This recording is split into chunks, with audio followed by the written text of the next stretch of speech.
Holla at your boy Bokchoy. It is Tommy, and welcome to 2 Minute Tuesday. Hopefully we get this up by 12, but I know it's not going to happen. It's 11:53 already. Today's topic of discussion is focus and how focus makes you better at pretty much everything you do.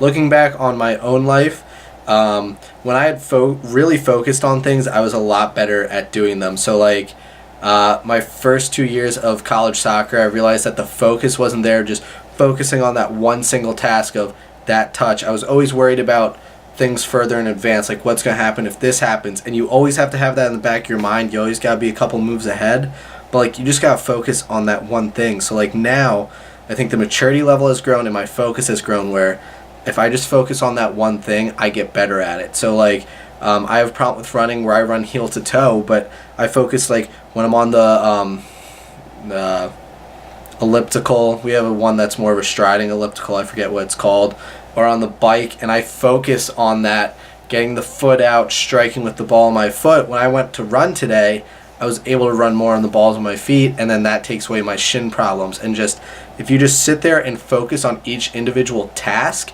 at one point you won't need to focus on them as much because it becomes second nature.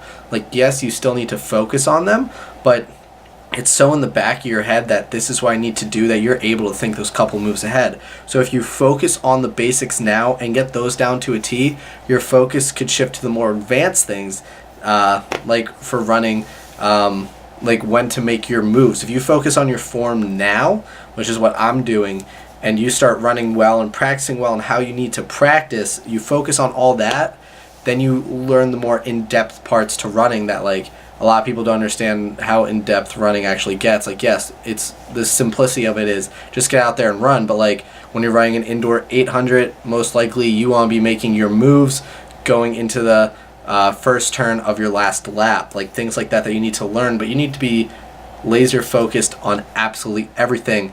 And that's what I got for you today.